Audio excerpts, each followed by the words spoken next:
In this episode, I am about to possibly step on some toes, but that's not my intention. But I feel like you probably know that I might kind of tread into some areas that might make you feel a little uncomfortable, or maybe you're just curious because you did hit play on this episode. So I assume that you are here for it and you are curious and kind of wondering where I'm going to go with this. And it's not my intention to hurt anybody's feelings at all. If you listen to this podcast for even just one episode, I hope that you hear my heart behind it. And I want you to know that I value the input of older women speaking into me, women that are in a season or two or more ahead of me. And recently I've been talking to more moms that are just a few years ahead of me and in that season where their adult children have now recently gotten married. And I've asked them, like, so how is this? Tell me, give me some advice that I'm learning through them. Some of them have had their first adult child just get married in the past 6 months. And so it's all fresh to them. And I'm just asking the questions, just gleaming and tucking things in the back of my mind so that my emotions, my perspective is in the right place when I get to that. So know that that is where my heart is. I want to learn also. I want to spend time with Titus 2 women. And so this episode, hopefully, not that I'm being like, oh, look at me, I'm so great or anything, but for most of you, I am a season or two ahead. And so I'm hoping to be able just to kind of share a little bit of insight of what I have seen. And this in no way means that I have done motherhood in perfectly in any way. I've had a lot of failures and have learned from them. And sometimes it's been people calling me out or me becoming aware of something. And so I want to today, hopefully you see where my heart is, just kind of sound a little bit of a siren, just something for you to think about and to see what to do with these couple of things that I'm going to mention. So let's get into the deep end right now. Welcome to Little by Little Homeschool Podcast, where we talk anything and everything homeschool and all that encompasses the homeschool lifestyle. I'm your host, Leigh Nguyen. I'm a mom who never intended to homeschool, and suddenly I am here, 14 years later, with 2 homeschool graduates and 1 more to go. No matter where you are in your homeschool journey, Little by Little Homeschool seeks to empower and encourage you to carry out this amazing calling of home educating and discipling your children. It's not always easy, but I'm here to walk alongside you because I promise that these years are worth all of your effort. Grab that load of laundry that needs folded, settle in at the kitchen sink to wash those dishes, or tie up those walking sneakers, and let's get into today's topic. First off, if anything I say makes you mad or super defensive, angry, makes you want to turn off this podcast episode, makes you want to unfollow me, maybe it's because you are feeling personally attacked. I know for me that pride is a huge roadblock for when it comes to growth or when it comes to change or altering course or to think about things a little bit differently. Oftentimes, when I feel called out and I get defensive and I become prideful and like, well, that's not a problem I have. I know that deep down in my spirit, God has already been stirring and has been pointing out things. And so I know that I'm not on the right course. And when I hear somebody actually voice it, I can get defensive. I do this to my husband sometimes, like, no, I'm fine about that. And then, of course, then not only do I have to change course, but I have to go and seek forgiveness from him and repent to God for my attitude and my words and the way that I handled the situation. So pride can be a roadblock for me when I'm called out, and maybe it is a little bit for you. But if you do listen to these concerns that I have and you feel no guilt, you are not offended, and you do 1, 2, 3, or 4 of these things, continue to carry on. If you are like, I have this under control, it is not a concern, then carry on. I think when we hear things and we start to feel a little bit guilty, typically, like I said, our spirit has been stirred by the Holy Spirit, and we are saying like, okay, this is something to kind of work on. So let me just just in case this is your first episode that you're listening to this, I have 3 children. They are between the ages of 23 and 17, currently homeschooling just my final one, who is 17 right now. So been at this motherhood thing for 23 years and been through the baby stage, the toddler stage, preschool, elementary age, middle, high school, through the teens, through the young adult years. And now I'm like, okay, I've got some, young adults/adults, they're adults. They're adults out in the world. And my 17-year-old is, he's a teen, but he's you know what happens when they have the youngest one. They kind of grow up a little bit faster. These 4 concerns that I'm going to share, I do want to mention that they have extremes. And in my time of raising my children and homeschooling them as younger elementary age children or so, there were hangups. There were things that probably women that were in a season or 2 or 3 ahead of me could be like, you know, this is something you should be concerned about. This is something that you should keep an eye on. So for example, maybe let's just say it would be like maybe a great grandmother kind of age to me and be like, well, we didn't have TV back then to entertain our kids. And I feel like you let your kids watch a little bit too much TV. So that would have been a concern maybe an older woman would have had when I was raising my kids. And so none of these things that I'm going to mention, these 4 concerns, are inherently wrong, but they do have extremes. And so that's what I want to point out is getting to the extremes. And I think that's a bit of a dangerous place to be. I think that's a place that maybe some reevaluation needs to happen. So again, none of them are inherently wrong unless that line is crossed. What is that line? That's between you and God, your husband, your family, you with your children, and deciding what is that line. You know yourself best, you know your situation best. But if, as I mentioned these, something is kind of pricked in you, then I would encourage you to sit down and think about it. Pray about it, talk to your husband about it, honestly evaluate and see if maybe you have crossed that line and it's kind of become more of an extreme thing, and then make some adjustments. Doesn't mean that you have to stay in a place that does not feel good, that maybe you also have concerns about. So let's get into it. I have 4 concerns. The first one is when moms wear headphones or earbuds a lot to listen to music, to listen to podcasts, to listen to audiobooks. And I'm seeing this more and more of, I just need a break from my kids. And so I'm going to put on my noise canceling headphones and I'm going to listen to an audiobook while I make dinner. I'm going to listen to music. And they may be like, oh, it's praise and worship music. I think we miss a lot when we are not fully present. I know it's a source of frustration to me if I don't realize that somebody is wearing headphones, or even if I do realize it and I have something important to say and they don't even hear you. They don't even know you're in the room. They don't recognize you, that you're saying anything to them. They go on about their business. It takes a little bit to break through that. You cannot be fully present with whatever is going on with your kids or about to go on or what they're coming in to say to you and listening to something, music, podcast, audiobooks. You can't do both. I know people say like, well, multitasking. Multitasking doesn't really work. You're never doing 2 things 100%. It's not possible. And so just think about when you see somebody just on their phone, just scrolling and scrolling and scrolling, how long does it take to break through like the cloud that's above them? And because their brain to change course and to 100% focus on the person in front takes a moment. You have to break through that and get their attention first. And I'm seeing more and more moms just saying, well, let the kids play and I'm just overstimulated, so I'm just going to listen to some music. Now, I'm not saying not to listen to some music. Again, this is extremes.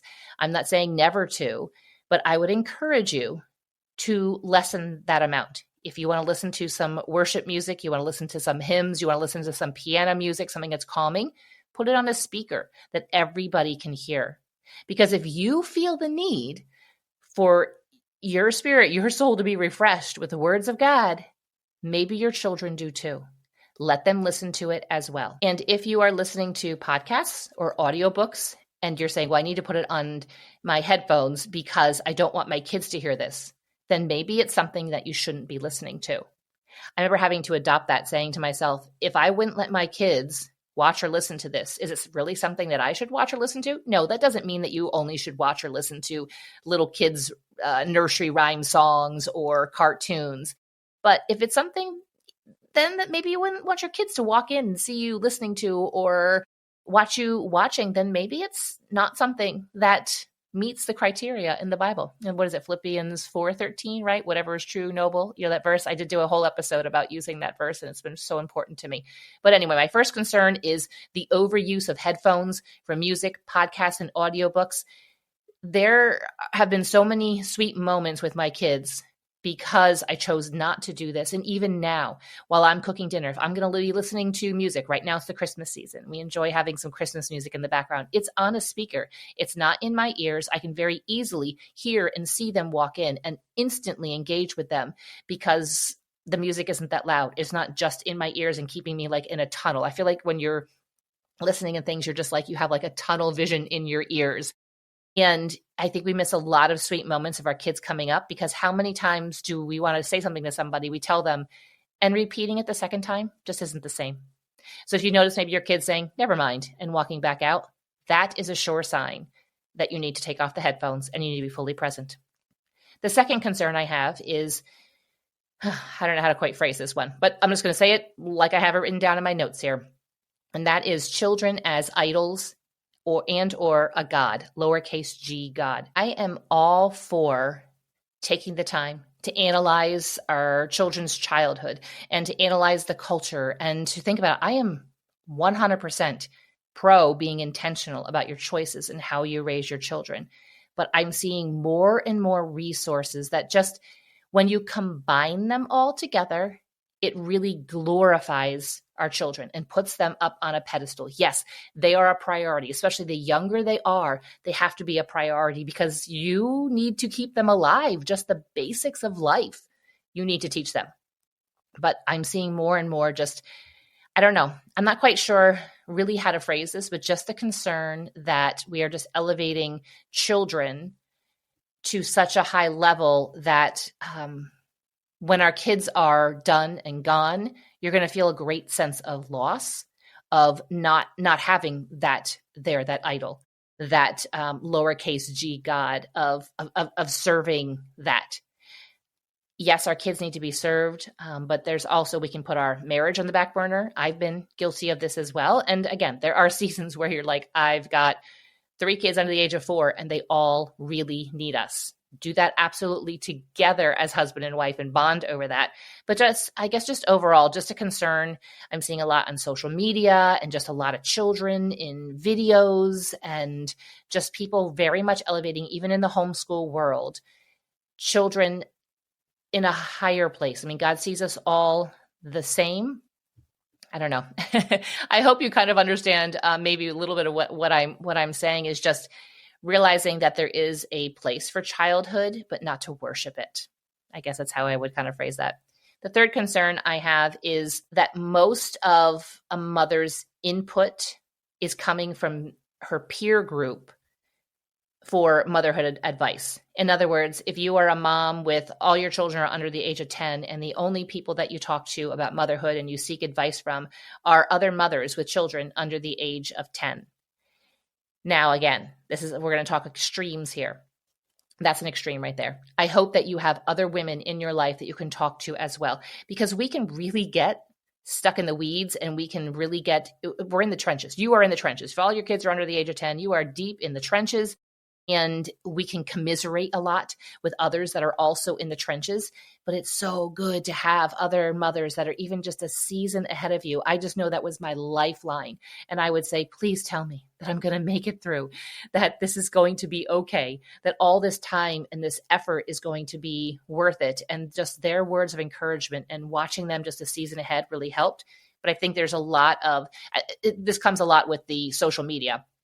With Instagram, you can follow like a lot of accounts that are in the same season and then neglect the wisdom of those who are further down the road. They don't even have to be mothers anymore. I mean, well, once you're a mom, you're always a mom, but they don't have to be actively mothering children anymore. They could have an empty nest. All their kids could be older. But I want to encourage you also, so not to look just to your peer group for motherhood advice. Seek advice from others. It can be in books. It can be in podcasts. It can be audiobooks. Just remember, don't listen to it all the time. Make sure there's some space so that your kids don't feel like they are interrupting you and your life while you're listening to things. But also, I think it's really important to have those women in your in real life. And so if you find that your social media, your Instagram, say, you are only following mothers in the same season of life, I'd encourage you to find mothers that are just a little bit further down the road and that also have a worldview, a biblical worldview like you do as well. And the fourth concern that I have with modern motherhood, and this is one that I have to keep myself in check with as well, but that is always having your phone around. Always having my phone around to check social media, to take photos or videos. And it's okay to have it tucked aside. It's okay to put it somewhere else. Maybe you're waiting for a phone call. You still have the ringer on or something, or you have certain notifications set that only certain people can call you or text you. Maybe it's only your husband and your mom, and everybody else's is off. The notifications are off during the day. And when you have time set aside to go and check, then you can go ahead and check and get back to those text messages. But people don't need to be texted back right away about something like what dessert you're bringing to your Bible study group next week. That doesn't need to interrupt your homeschool day to do that. You can do that later on when you have the time. But I just find overall, I'm just shocked sometimes when I see people's videos that they put together. I'm just like, wow, you caught a lot of just everyday moments on your camera. I really hope that there were more everyday moments that were not caught. And so I want to encourage you to try just living life more than documenting life. And also live life more than you watch other people's documentation of their life. One of the things we try to be really intentional with our kids is to show them a life without having a phone around all the time. And we're still working through this with our youngest. On Sundays, it is an absolutely phone-free day. He works Saturday evenings right now, comes home, plugs in his phone at our home docking station, and then it charges overnight. Come Sunday morning, I'm usually up and in the kitchen first where that is, and I will unplug his phone and put it into a drawer. He knows where it is. If he was going to go somewhere on Sunday, then I'd say, sure, go ahead and bring your phone. But if he's just going to church with us and then he's coming home with us and he's just going to be home with us for the day, there's no reason for him to have his phone. He doesn't need to text anybody. And it's just one of those days that he's not working. It just works out well. I just feel like giving him some space and just teaching our kids it's okay to have that space. But it's so hard for us as parents. Listen, I'm guilty too of it as well. And I'm kind of actually a little bit proud sometimes when I'm like, where did my phone go? Usually I have the ringer on because I've got kids out and about and they randomly need me or something like that. But otherwise, if I'm like, oh, where is my phone? I know it's somewhere in the house, so I'll hear if they call me or something like that. But I think that it's too easy to pull it out and just document things and miss out.